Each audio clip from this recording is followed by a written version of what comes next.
personal views and opinions expressed by our podcast guests are their own and are not legal advice or official statements by their organizations.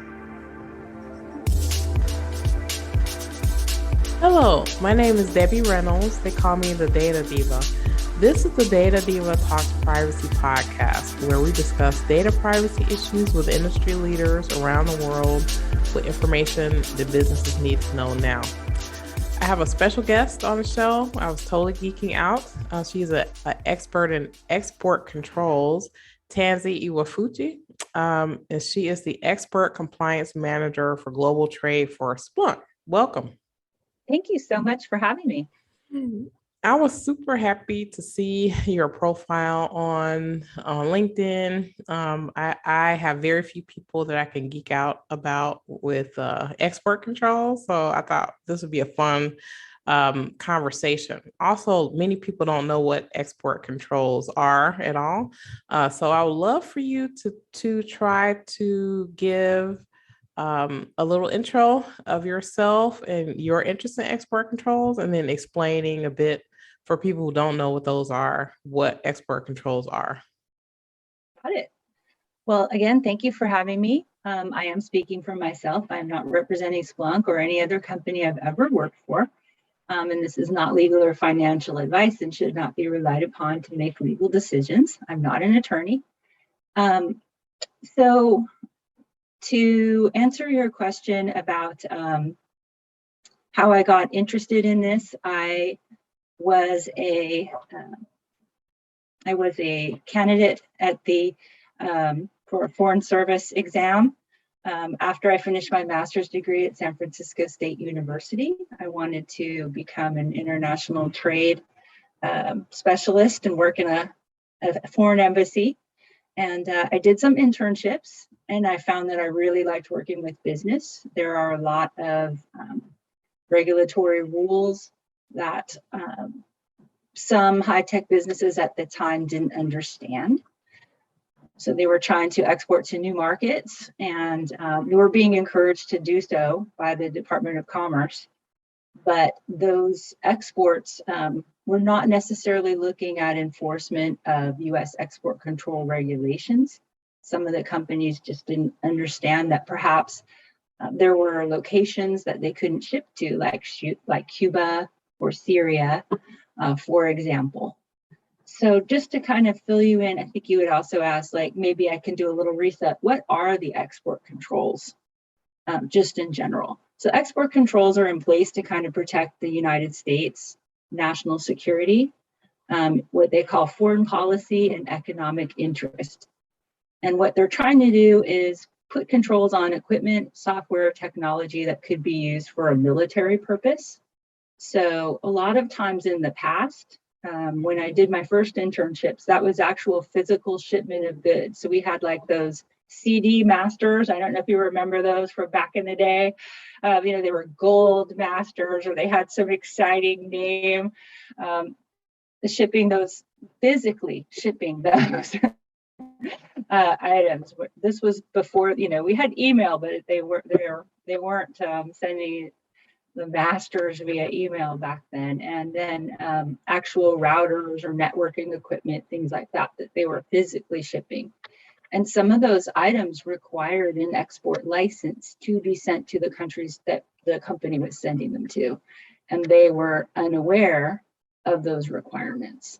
So I just fell in love with export controls, helping one of our local small companies in Sonoma County to kind of navigate how they could legally export those particular items. Yeah, this is fascinating. So I think a lot of times when people think about export controls, they're thinking about a physical thing that you're shipping from one place to the other. And so now, because of technology and data, the way the data flows, export controls can impact data flows. So it can impact the types of technologies that are being moved around, algorithms, encryption can be part of export control. And those are things that I advise clients on a lot. So I think there are a lot of parallels with export controls and privacy. So for me, I see them both as kind of data flow issues. So how can the data flow from one place to the next without you breaking laws? Right. And there is a perception by some that if you're providing this cloud service via SaaS structure, like we'll just make up a company name, ABC Web Services, that isn't going to be subject to those export controls. And that's not true. You are still offering technology under the SaaS model as a service, which means you are exporting a service. And that's either hosted from within the United States, like on a server that's maintained by ABC company, where access abroad can be done. So that person is picking up an item in the United States and maybe transferring that service, that cloud service, or it's actually on a foreign server. So you're still providing use or access to software and technologies on the cloud as a service. And I think that is an adjustment we've all had to make, right? Well, I'm not physically shipping this, so it's not an export. Or they're only using the software, they don't get it. And I read an advisory that came out from the Bureau of Industry and Security that says that is not an export. However, that service is an export. And so that's kind of where I think from a technology standpoint, we're in very interesting times. Yeah, I agree with that. My initiation into export controls was many years ago, decades ago, actually, dealing with satellites and ITAR, basically. So basically, there are things that cannot have very strict controls. So controls about who can be near this data or devices, who is in rooms with this information, this data devices, scribblings, pieces of paper, they have information about that. All that can be part of export controls. And then, just kind of advanced technology. So we know that a lot of the things that consumers end up enjoying in terms of technology, a lot of those things get developed first by the military, like GPS, for example. So GPS had been around for decades, and its use had matured through military use, and eventually it got to the consumer grade market. So that's kind of one example where there were technologies that maybe the military or as part of national security that was being used, that there were things that you could not export in some ways. Yeah, absolutely. And there's still items that are subject. So like when you have a service that provides access to government providers, right? Or agencies. So I'm going to pick a benign one like the Forestry Service, say. They may still have information, for all I know, that is ITAR controlled in the Forestry Service. That data has strict requirements for how it is stored, who has access to it. And now that we're coming into this era where people are putting things on the cloud, you have providers that say, hey, I've got a US only data storage area. No one except for cleared companies are allowed to put products on this particular, or I should say organization, since we're talking about the government. On this particular server, there's going to be limited access for US persons only. So it's all kind of built around offering an ITAR compliant cloud service. The question becomes for someone like a commercial company that may be providing services to those parties. We know that they are not supposed to be putting classified information onto those servers. It's part of their agreement with the ABC Web Service company. But we don't really know what data they're putting on there. We can't know. And so it becomes a problem of how do you treat that unclassified data? Do you treat it as classified because you don't know what it is? And you stick with very strict access controls for who can see it? Or do you try some sort of a situation where you say, I am not going to be responsible for that data, and I am going to maybe not serve that market because I can't guarantee that all of my support providers are US citizens. Or it exposes me in a way that I am not comfortable with. And every company kind of has to make that decision. And it's tough, right? Because you, of course, you want to provide services to the U.S. Forestry Service. It's it could be quite lucrative, but there are so many rules that need to be followed, not just from the export control standpoint, but other security rules that it can be challenging. Yeah, and just for people who don't know, ITAR is the International Traffic in Arms Regulation. It's ITAR. That's the acronym. And I've actually did a video last year on ITAR. If anyone wants to look at it, it's pretty cool, actually. So I think one of the things that fascinates me about export controls is that it can change from a day-to-day basis because some of this is based on kind of foreign policy and politics. Like there's geopolitical things happening that, like, so let's say a data transfer today was fine and tomorrow may not be. Talk a little bit about kind of that aspect of export controls. So yes, and to kind of reset it to what you were saying, what are those basic controls? And so I like to put it in the who, what, where. So US government regulatory agencies basically restrict the transfer of offerings to specific places, like embargoed or sanctioned countries.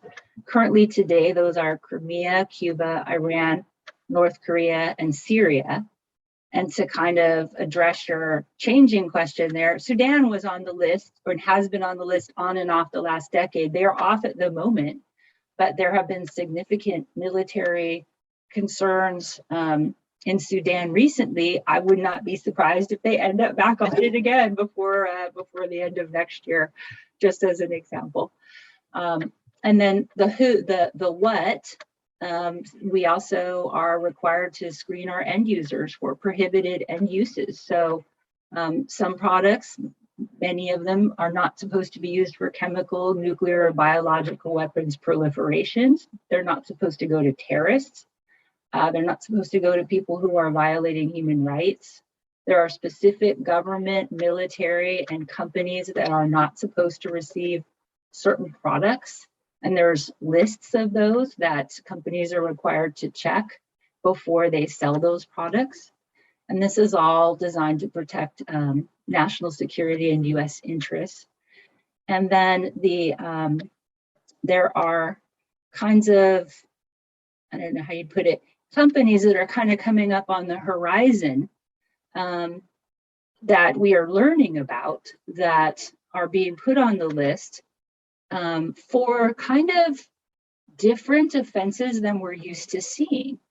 So one thing that I'm seeing in fintech that's fascinating to me that I don't know a lot about, so I'm kind of learning about it, is on April 21st of this year, there was an interim rule that has placed some new controls on cybersecurity items for national security and anti-terrorism purposes. So these are items that they're saying could be used for surveillance, espionage, or tracking things on networks or devices that are on those networks. And so the regulations are kind of targeted at computers and telecommunications network products like routers, switches, bridges, things that might be part of a larger communication network. And so the regulations are trying to target those human surveillance via IP networks for law enforcement purposes that are being used inappropriately to like follow journalists or keep track of certain people that some governments may have labeled as dissidents or terrorists. It actually delivers some of these systems intrusion software, like a malware, that kind of will go through people's phones and look at their contacts, may even record their conversations. So that is kind of emerging, right? Of cybersecurity and export controls, you've got a little bit of a crossover coming. I think you always have, but this particular one is interesting to me because, you've got situations where in 2019, 2018, you're hearing about Huawei potentially putting things on their network to kind of spy on people in China, and only to find out that there are other spyware companies that are also tracking people through various malicious kind of intrusive software products, and seeing them end up on lists that say you can't do business with this party anymore because we found out that their phones are attacking networks and basically intruding into their cyber areas. So for me, that's just been really fascinating, just seeing these new laws come up and hearing about all of these companies that I had no idea were putting together this type of spyware. Well, surveillance is a huge issue, mostly because, well, first of all, some of us in our regular day-to-day life, we almost invite surveillance in. So we have these smart speakers, these smart anything, internet connected devices that can collect information or data. And then you have all these technologies that are building in kind of surveillance, heavy or light, capabilities in it, and then a lot of that goes to how that data was being collected, how it's being transmitted, and who's going to use it and for what purpose. So I think that for export controls, this is a really interesting time for you because these technologies are evolving so fast and they change really fast. I would love to talk about a story that was in the news that a lot of people know about, right? And it has a export control angle. So I'd love for you to talk about this. So this was that TikTok debacle thing that happened in the US with China. So I'll tell the story at a high level, and then I want you to chime in on what exactly happened.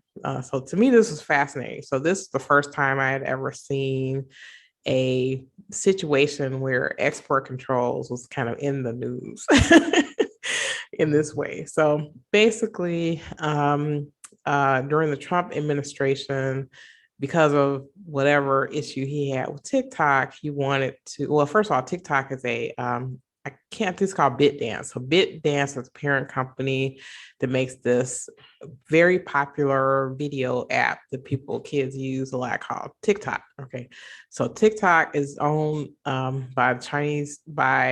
it is a Chinese company, right? But then they have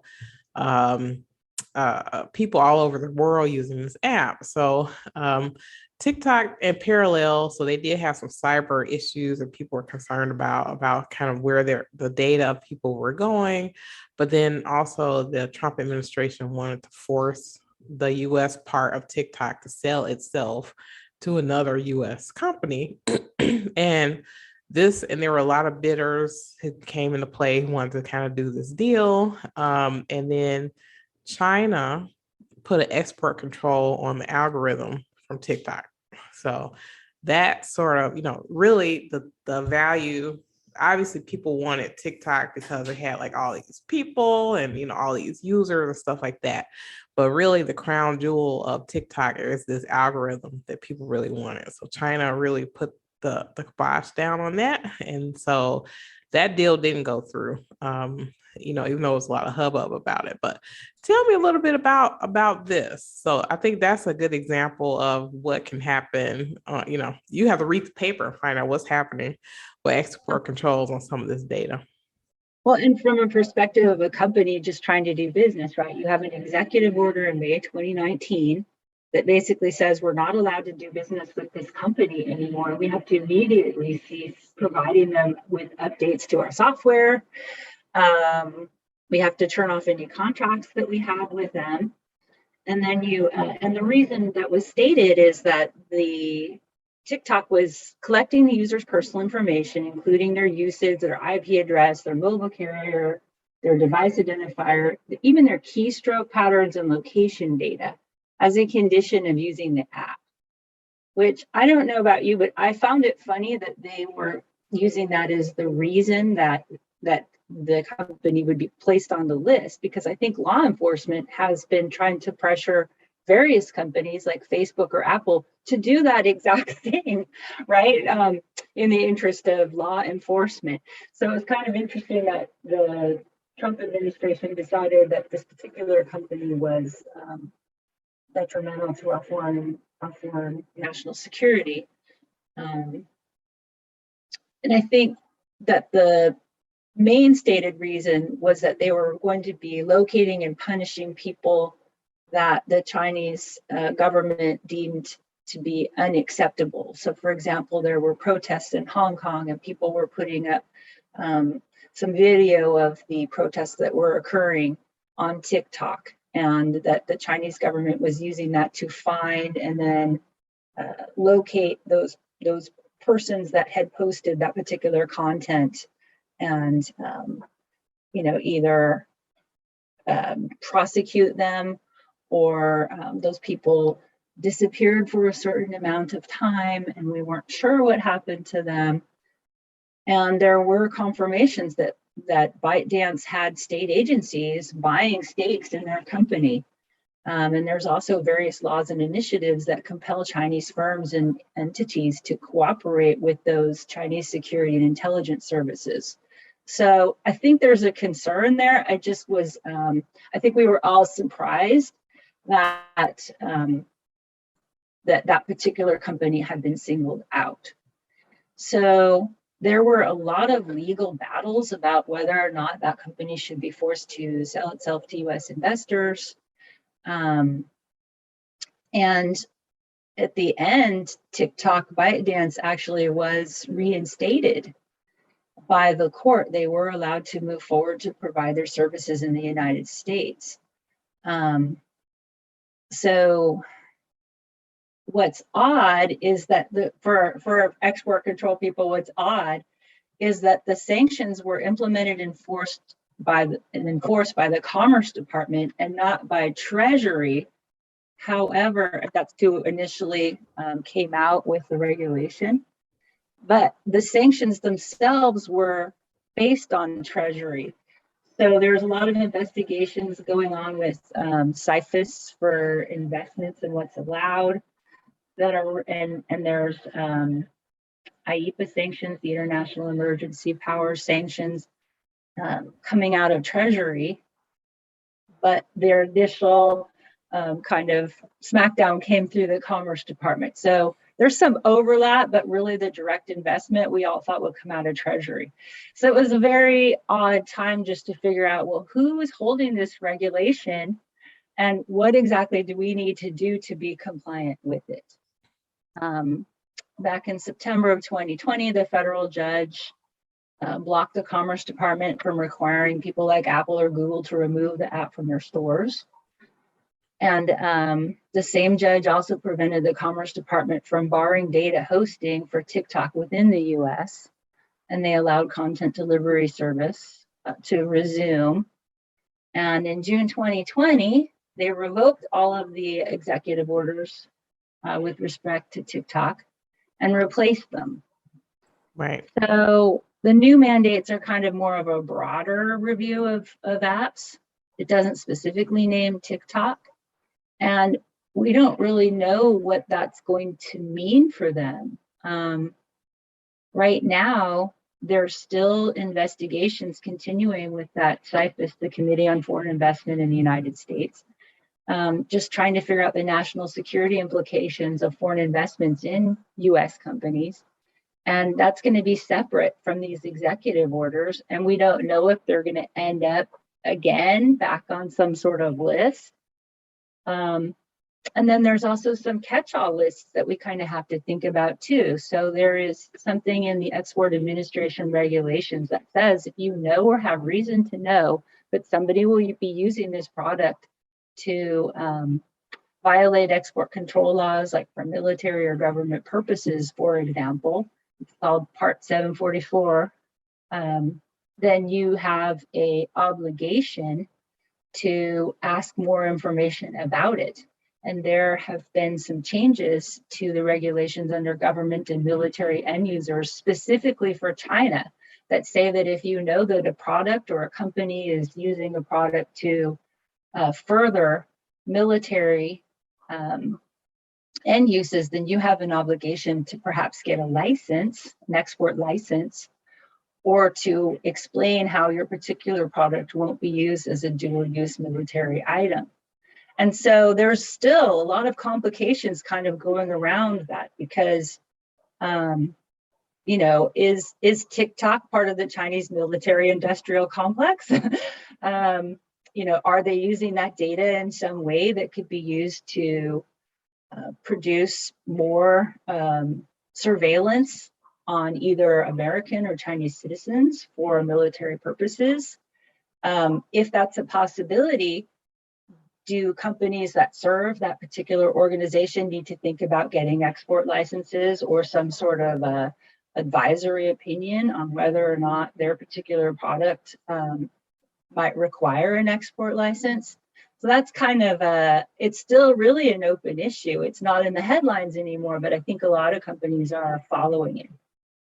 Fascinating. Yeah, I love this. So let's talk about privacy. So to me, there are just a lot of parallels here in privacy because a lot of when you're dealing with data, typically it's data, sometimes it's data of individuals. And like you're saying about things with surveillance and identifying people, you know, that is related to having personally identifiable information about individuals and sort of how that data is being used. So to me, the parallel is definitely data flow. So I help companies sell products in different locations. So if they say, okay, they, you know, I want to sell my product in Sweden, you know, but the way my product is made, I can't really address the privacy issues that I have when I'm doing this in Sweden. So I do that. And then also, you know, I've literally had people come up to me and say, you know, we have this really cool technology. We're, you know, create identity systems, and we want to do it for Pakistan. And I'm like, wait a minute. You need to really think about this export control thing. Like you can't, you know, I think technology makes us think, the technology, especially with the cloud, makes us as a consumer feel like things are easy because that's what it's supposed to be. It's supposed to make it easy for the consumer. But on the back end, the business to business stuff is very tricky because you still need to know where this data is. You need to know where it's going, especially if you have technology that you're exporting.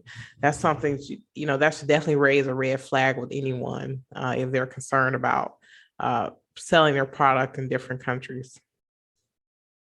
Yeah, and I mean, you know, a lot of the export controls, for example, on encryption, low-level stuff like just authenticating a user or using a digital signature often is not controlled by the U.S. export government, but there are things that people do in the name of privacy, like integrity checking, apps that access maybe software libraries or utilities or operating systems to kind of add additional security or key management, public keys, secure communication channels, copy protection, digital rights management, things that are maybe more controlled in quotes by the US government that are just people trying to comply either with security requirements, like maybe they've got sensitive data that they're transferring, like medical kinds of that's actually not a great example because we do have a carve out for that in export controls, but maybe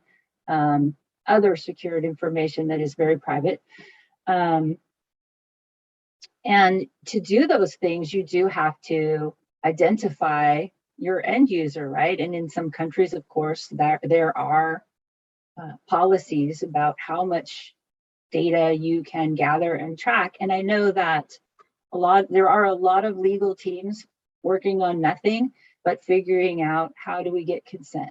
How do we ask for the consent that we need to track this person, to let them know that we're using antivirus protection, or that we're perhaps, doing something in the background to ensure that there's a transport layer of security that's occurring, and that they are okay with their information being gathered for the purpose of providing secured connections, or security to that, to access certain types of data. And I don't know that there's a one size fits all answer. So probably a business like yours is fantastic, because you're going to have different requirements. Someone in the UK is going to have a different requirement than someone in Pakistan, just for example. And those are always changing, right? So with the UK leaving the European Union right now, just for example, we are trying to figure out the export licensing and transfer requirements for the EU versus the UK, and how we're going to register our products, or make certain changes so that we meet both requirements. I can imagine you're quite busy on the privacy side. They're figuring out what requirements will need to be met. Oh yeah. You have to know what you don't know. So I know, when someone tells me I want to export encryption to Pakistan, that raises my, Yeah, that gets and my some, attention. I'm like, yeah, we need to look deeply into this.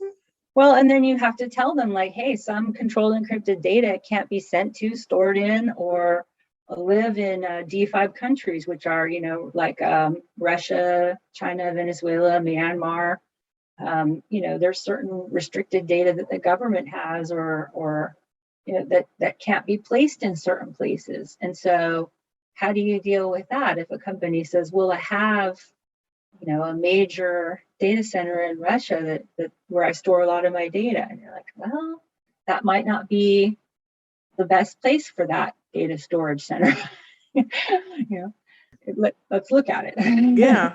You mentioned something I think is really interesting, and I'm glad you brought it up. And it has to do with the cloud and the fact that companies now, I feel like people who understood or were doing a lot of this export controls tend to be bigger companies that have kind of the money and have the staff and the wherewithal to sort of do all this kind of research and laying room. And then you have these smaller companies that have these cool ideas and they want to spread their, get customers around the world, and they don't really have that knowledge. Like, do you have any thoughts about what you would say to maybe a smaller, let's say for example, like a smaller cloud company that's doing some cool technology or whatever, and they're trying to sell something overseas, like maybe like a point that they need to really stop and think about?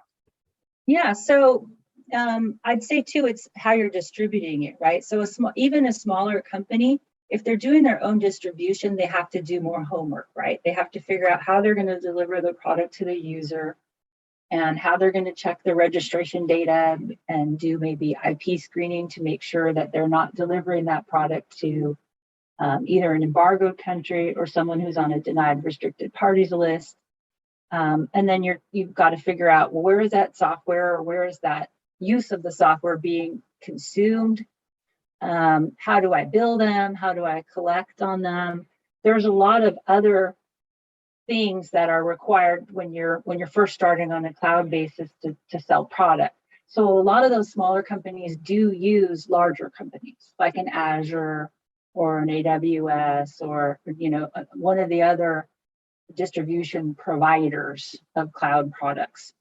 Those larger companies, like at Azure, for example, they do have overlays that those smaller companies can use, so that they don't necessarily have to build out those large scale kind of compliance items. They have registration where they're doing some denied party screening. They may have real-time IP blocking, or areas that you can select which countries are going to be able to sell your particular cloud product.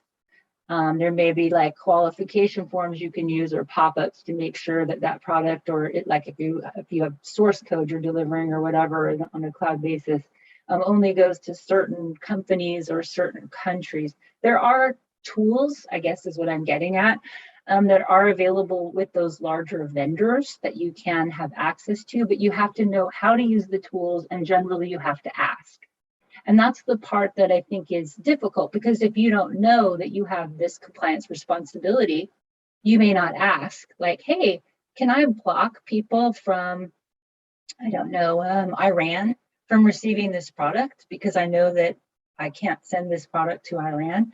And they'll tell you, yes, we do have modules that are free for you to use on our service, on our distribution service. But it's not something necessarily that if you don't know to ask, they're not going to bring that up. It's not necessarily a requirement of putting your product on their cloud. Now, a lot of these companies are US based, so they are subject to the exact same export restrictions. So they may be running these tests kind of for their own purposes, but that doesn't protect your smaller company. They need to have their program in place as well.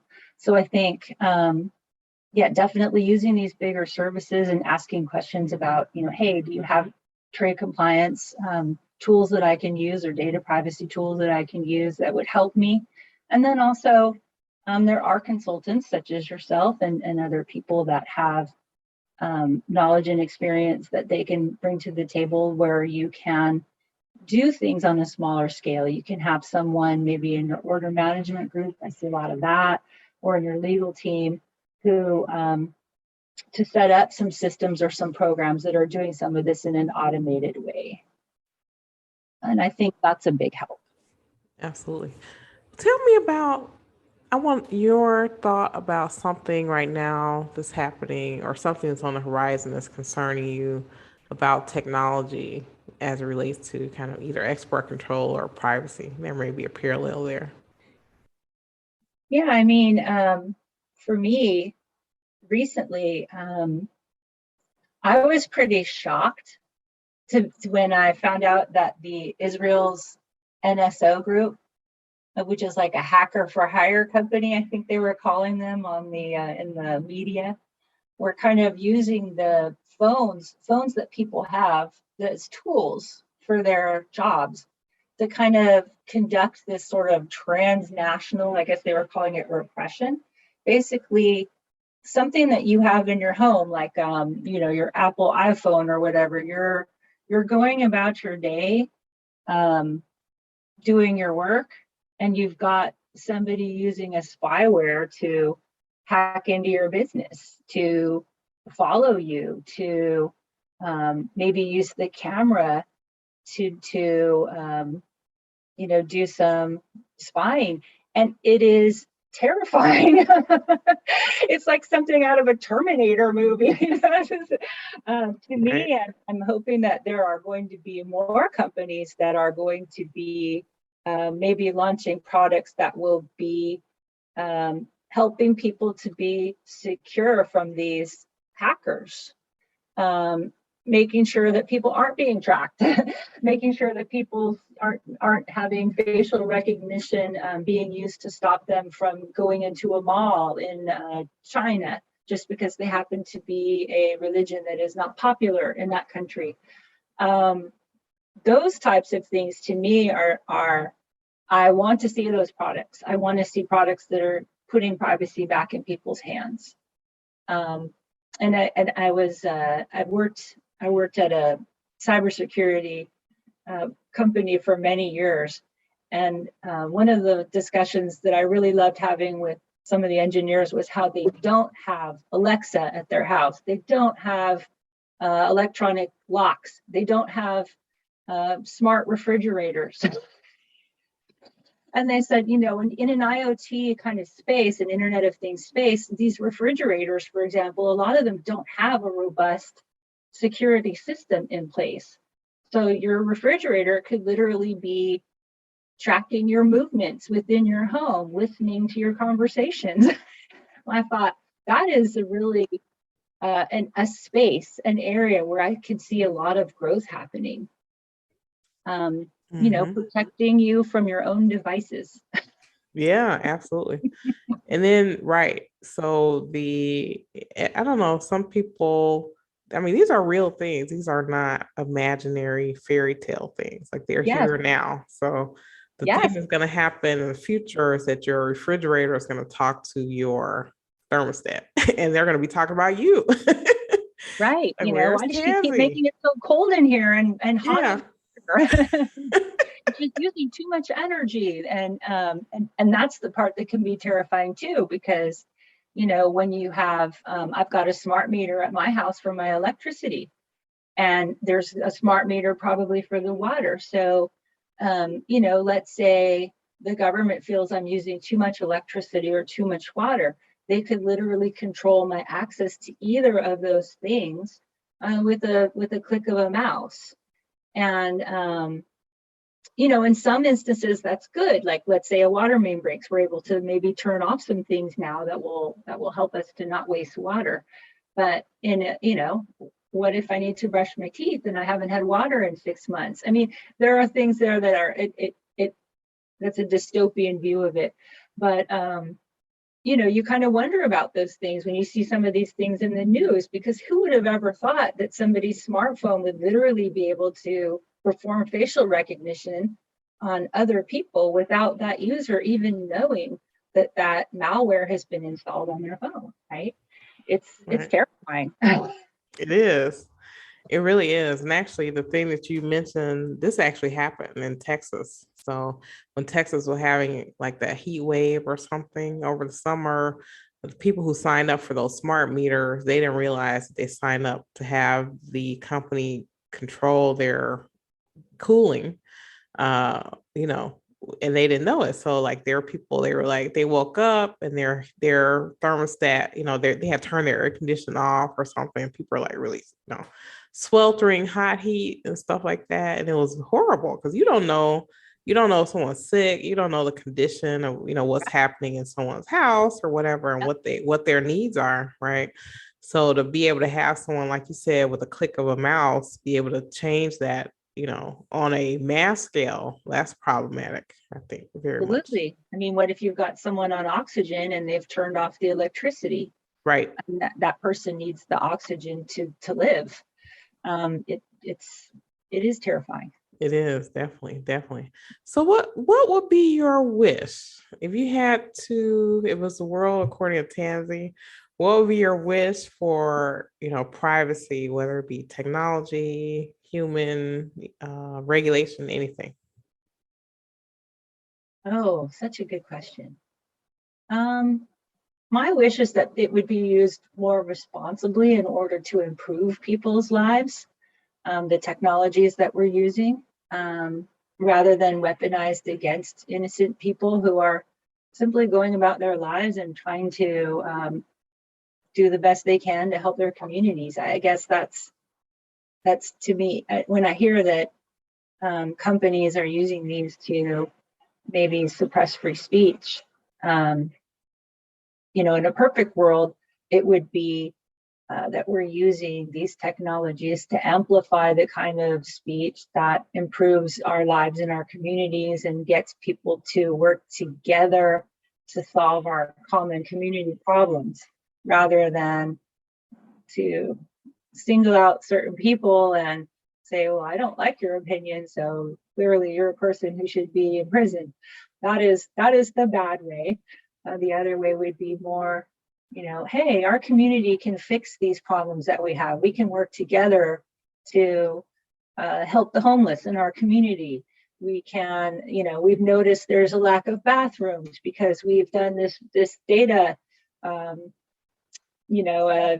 collection, and we feel that the community can afford to build X number of community bathrooms or showers to help people that are in need. Those are the kinds of things I really love to see data and that the collection used for in a way that kind of advances our humanity.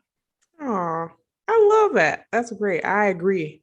I Yeah. agree with that wholeheartedly. So I love technology, but I don't love everything that people try with technology. So Yes. I think because so much of what we're doing is about the human. So these services are supposed to be for humans. So if you're doing something to harm someone, you should be concerned about that.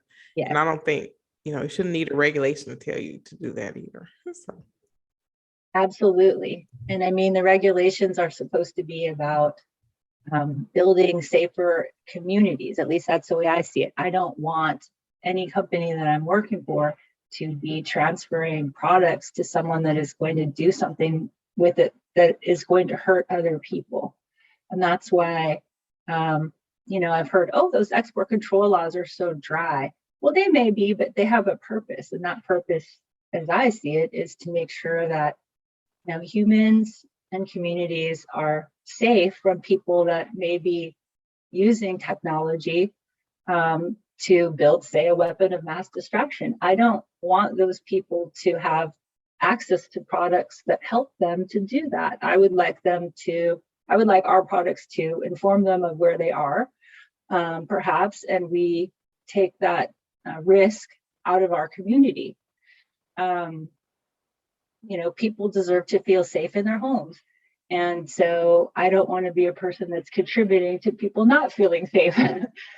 So I really take export compliance as it's a personal mission. And that mission is to kind of improve our relationships with other countries and to protect us, to protect the world from maybe people that don't have the best interests of other humans in mind.